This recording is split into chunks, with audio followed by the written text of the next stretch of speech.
Our core gifts lie at the very center of our being, and they have the power to help us find healthy love so much more effectively and to heal our lives at the same time.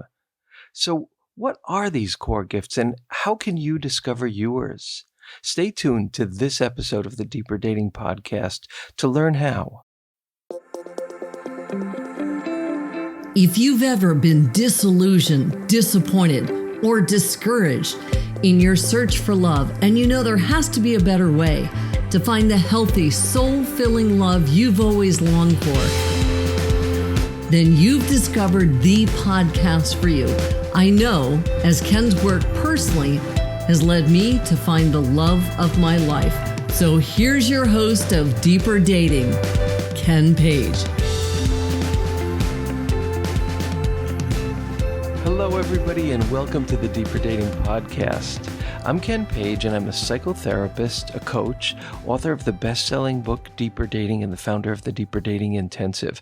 And today, we're going to talk about what core gifts are and how you can discover yours. And this lies at the very heart and soul of everything I teach, because our core gifts lie at the very heart and soul of us and who we are. So I'm very excited about this episode.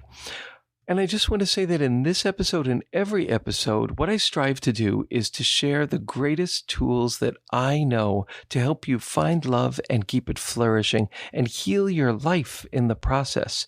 Because the skills of dating have to be the skills of intimacy, and the skills of intimacy have to be the greatest skills of all for a happy and rich life. And if you want to learn more about the Deeper Dating approach to intimacy, please just go to deeperdatingpodcast.com, and there you can sign up for my mailing list. You can see all the transcripts of my various episodes, and you can get free gifts and ebooks that help you understand this approach in a much deeper, richer way. But before we dive in, I just want to read a message that I got yesterday that was so beautiful and meant so much to me. So this is from Jen, and she said, I just want to thank you for everything you do. Over a year ago, my therapist recommended your podcast as I was preparing to start dating again. I listened to your podcast on my way to and from dates and just around my house so often. This week, I got engaged to the most loving and supportive and gentle soul. He's the kind of person I had given up on finding for a long time. Thank you so much for the part you play in helping people find the love that they deserve. So, Jen, thank you so much for that. So beautiful and inspiring to hear. And I invite all of you as well to write back when you get on my mailing list. You will, have my email or also on social media, and let me know your story, your journey, your questions as well. But this just gave me such joy to hear. And what we're going to talk about today around core gifts is the heart and soul of how that process happens. This last weekend, I had 2 speaking engagements where I had to kind of put together the heart and soul of the concept of core gifts, which is at the heart of my work, into 15-minute talks. So I think I was able to do that. And I'm really excited about that because in this short podcast episode, I'm going to take you through the steps to understand what core gifts are and to give you a glimpse of some of your own and an understanding of the profound shifts that happen when we make those parts of ourselves our central treasure and learn to lead with them. So, okay, let's jump in and do that. So we know that the mating instinct is so profound and so central in evolution. It's the propagation of the species. There's an urgency, there's an imperative to that mating instinct. And we know that for us as human beings, it seems that research shows that the quality of our spousal relationship is the single greatest determinant, even over health, of the quality of our lives, which doesn't mean that if you're single, you can't have a wonderful life, but it means that the intimacy in our lives is the single greatest determinant of our joy and our meaning and our sense of mission and our sense of home in the world. So the mating instinct is a kind of biological imperative Sex is such a driving force. The desire for love is such a driving force. And the reality of what a huge difference it makes in our lives is such a driving force. So something this big, this central, this essential, how could it not be linked to our deepest emotional issues and to our overall growth? And the concept of core gifts is a way of understanding how the impulse to mate, the impulse to find love, and the impulse to grow in our lives all are actually connected together. It's a synthesis of all of those different things. And how does that work? Essentially, it boils down to this: the degree to which we are brave enough and radical enough to honor our souls, to lead with our souls, to help these core gifts evolve and grow and live in the world is the determinant of our happiness, and also, to a huge degree, the determinant of our ability to find beautiful, healthy, sustaining, nourishing, lasting love. The degree to which we treasure what is at our core is the degree to which we can live a life that is balanced and healing and radiant with kind of the mystery and the beauty and the possibility of who we are. So how do we get to this part of ourselves? How do we get to this part that I call our core gifts? So this is a story that I tell in my book about this. I was like 8 years old and I was doing this maze puzzle in the kitchen, and my mom came in and she said, "Oh, you know how to cheat at doing a maze?" And I said, "No, tell me," because I love cheating at things like that. And so she said, "Here, just take your pencil and put it right in the center of the maze, like the center point that is the one you want to get to, the very, very center." And she said, "Now you'll immediately know the pathway out." And she was right. It absolutely worked. Now, that's like a very simplistic example, but it says something huge.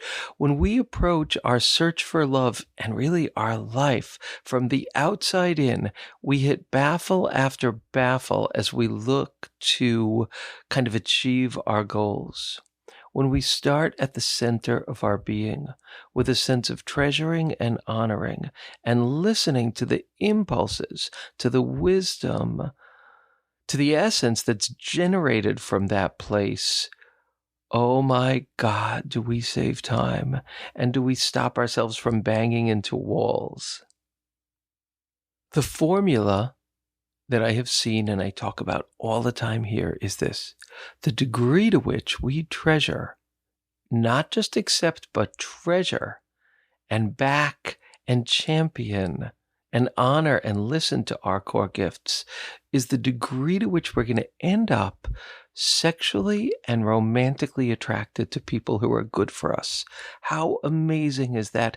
And it's the point where the imperative of evolution and growth meets the imperative of mating and finding love. The same approach works for both, which makes perfect sense. Meister Eckhart, the Christian mystic, said that there's a way to make a perfect circle, and the way to do that is to always start at the center. Your core gifts lie at the center. And I'm going to teach you in this episode, like really quickly, how to name some of yours. And we're almost up to that. I'm just going to explain a little bit more. That when we don't do that, right, like our core gifts are the essence of who we are. The image that I use is like the image of a maze or the image of a target. That the closer you get in toward the bullseye, the closer you're getting in toward the bullseye of your authenticity. The further out you get, the more airbrushed you are, the more distant you are from the deep beating heart of your humanity. The fire, the expansion, the caring, the emotion, the everything that lies in that hot center of our being. The cooler we get, the more protected we get, and ultimately the more empty we end up feeling. So why is that? Well, I think that what happens is when we deny or don't really honor our core gifts, there's a vacuum. There's an emptiness at the heart of us because those are the heart of who we are. So nature abhors a vacuum. We are creating a vacuum where our authenticity should be. And that's always going to punish us. That leads pretty much always to masochistic situations, because there's a missingness at the center. So we're wobbly, we're off. Imagine a wheel that has a center that's not there, or that, well, I guess, I don't know if that would be possible, but a center that's off, the wheel would be wobbly. And that is what happens to us when we don't start with that incredibly brave and scary act of saying authentically, what am I feeling right now? How can I live with that? How can I honor it? The juicy, glorious questions, and the questions that are the foundation of true, healthy, radical maturity. So I'm just going to share one more image, and it's a kind of, I don't know, it's a kind of silly image, but it's a really rich one, and it is the Indiana Jones kind of thing, like that adventure story where there's a temple, it's a sacred temple. The more you move in toward its sacred center, the Holy of Holies, the more the guards come up to get you, the more you get close to the great treasure. It's the same with going inside. We cannot just go to our center and have it be like, well, sometimes we can, but often to go to the kind of heated core of our being, it's frightening. The expansion scares us. The joy scares us. The wounds scare us, because this central place is a matrix. It holds the places we care the most. Hence, it holds our greatest joys, but it holds our deepest hurts. So it's not like we could just walk in. We kind of need to learn little by little to honor that part of ourselves and to listen to it. But the key is always to honor.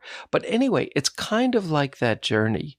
It's scary to go to the center, and it's sacred to go to the center. And the simple kind of like formula for wiser dating is lead with your core gifts and look for the people with whom your soul feels essentially safe as you do that. Okay, so let's jump into this process right now. I'm going to have you think about this in 3 different ways. We're going to approach 3 different facets, 3 different avenues to recognize some of your core gifts. Not all of these 3 might work, or pretty good chance all 3 of them actually will work for you. Maybe 2, maybe 1, maybe 3. It doesn't matter. I am pretty certain that at least one of them will, and that's a core gift place. The places that we feel often the most insecurity and the most shame are exactly where our core gifts lie. Because we care so much in this place that we either get really hurt, or we suppress these parts of ourselves, which is a trauma in its own right, or we act them out, which is a trauma in its own right. So these are scary places, the places of the highest charge of our being, but they are our soul. They are our children, and they're asking to be guided and to listen to, so that they can emerge, so that we can be us. Okay, so first, think about a part of you where you have felt too tender for the world. Like, oh my God, I feel things so strongly. I'm kind of not made for the world. I'm too weak. I'm too soft. I feel too much. Has that been something that's true for you, like a part of you where you feel that you feel things so deeply that it makes you different and that it makes it hard to live in the world? Take a minute to think about that. And if there are any aspects of yourself that have felt that way, maybe in your childhood, maybe even currently to this day, take a moment and think about those, or one of those.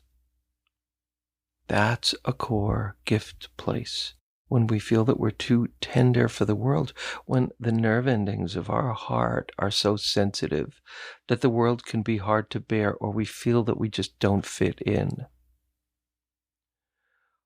Hold that. How did the world teach you that it was not okay to feel this much? How did the world teach you that supposedly that sensitivity is the opposite of confidence? How has this felt like a part of you that is kind of too tender for the world? How has the world taught you that it's not welcome? Take a minute to think about that, and you could pause the recording too. Imagine if you held that part, as I'm certain that many of you are working on already, as a core gift, as a sacred central treasure that you are going to trust and listen to, and trust your instincts of around whom it feels safe to show that part of yourself. Here's another question to think of this from a different angle. Has there been a part of you that has felt too kind of fierce for the world, too powerful? Maybe if you're a woman, you feel like the messaging is that it's not feminine enough. Maybe you've done things from this place that have hurt other people, so you feel like scared of that kind of power. Maybe it's a power of ferocity of need that feels maybe embarrassing or awkward. Or a ferocity for truth, or a ferocity to grow and to create or to be competitive. How has the world taught you that that quality is not a treasure? Especially if it's a ferocity and an intensity around need or longing or truth. All those things that can get us in trouble. So think about that. Think about how the world has somehow taught you that this is not something that is a force of nature to be honored and treasured and worked with and held as sacred and essential. And here's the third one. A way that you have felt kind of different from the world, like emotionally divergent, or your pace is different than the world's pace.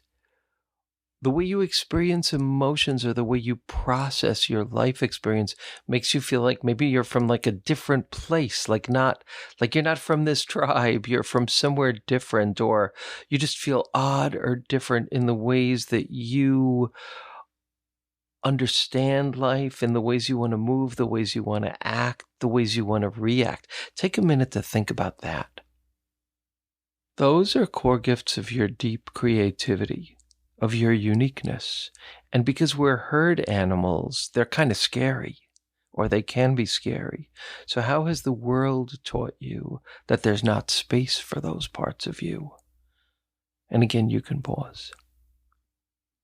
And I would just like to take a moment to honor the sadness and the loneliness that all of us have felt when the world tells us that these places are not treasures, that they need to be hidden, that they're not allowed or accepted or sexy, or like they will get in the way of our finding love. Just to acknowledge the grief, the sadness that we have had to hold, the loneliness that we've had to hold in our hearts around that. And now I want to ask you to pick one of those traits and think, has there been someone who has treasured and enjoyed and gotten a kick out of that part of you? One of those traits where there is someone in your life, it could even be a mythical figure that like you were a historical figure, a spiritual figure, a pet. But one of those traits where someone or something has taught you this is a good thing and there actually is a place in the world for this. This is part of your genius. It's part of your magic. Take a minute and think about that. And just take a minute now and kind of say the person's name out loud.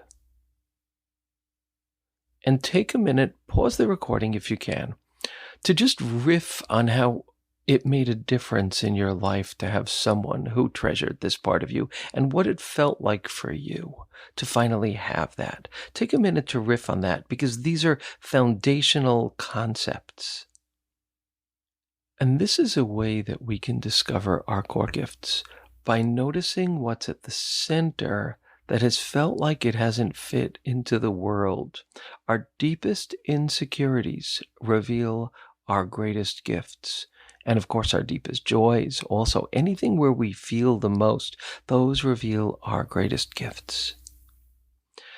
So I want to share a kind of archetypal story. And this is like, having been a therapist for 35 years and been on my own journey of exactly this for so long, I've gotten to see long arc patterns. And one of them is this. It's this experience of like, if you imagine your core gift, one of the ones that you picked, as being a child that you love and protect, who doesn't do so well in the world, who, like, the messages, they don't fit in. So early on, we recognize that these parts of ourselves get in trouble in the world. And it's like we say, I'm going to put you away. I'm going to hide you because, like, you're not going to work if I want to have any kind of successful life. So we put those parts of ourselves away. And we walk into the world and have whatever degree of success we have. But of course, there's a rope connecting us, a stretchy rope connecting us to these parts of us because they're us. They are never not going to be us. And at a certain point, our efforts, no matter how successful we've been, often in the area of intimacy, like we get stopped short, the rope is not going to stretch anymore. And that is a painful, hard thing, but man, it's a good thing.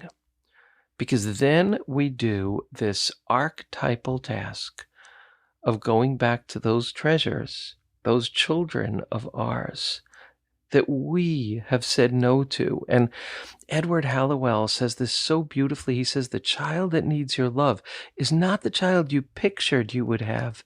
It's the child who's in front of you right now. So the part of you that needs your love and care and grooming and nourishment is not the part of you that you are trying to like gussy up and fix up to be successful in the world, as much as it's these precious parts of you that will provide you with a path that is going to be so much more full of love and meaning. So we go back when our dating life, when our life hasn't worked, we go back to what lives there, to these core gifts. And we learn to lead with these qualities and then only look for people where we have a deep sense of safety and home. And when we do that, our attractions almost miraculously actually begin to change. What happens to us is like what happens to that woman, to Jen, who sent that beautiful, beautiful message to me yesterday.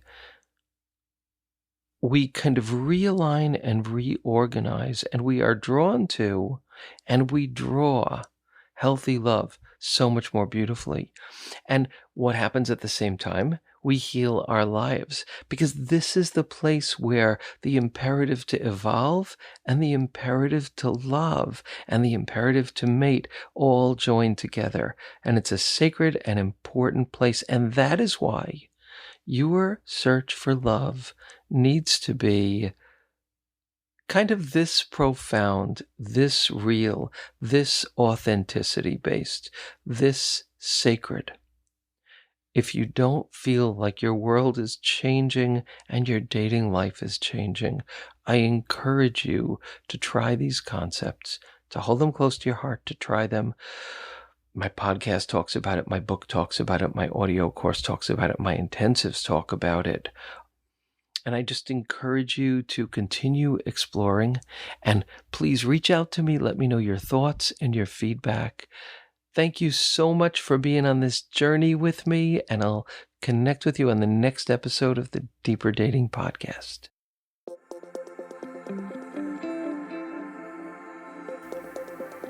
And that's it for today's episode of Deeper Dating. Be sure to go to deeperdatingpodcast.com as Ken has a few more gifts for you. Then join us on the next episode.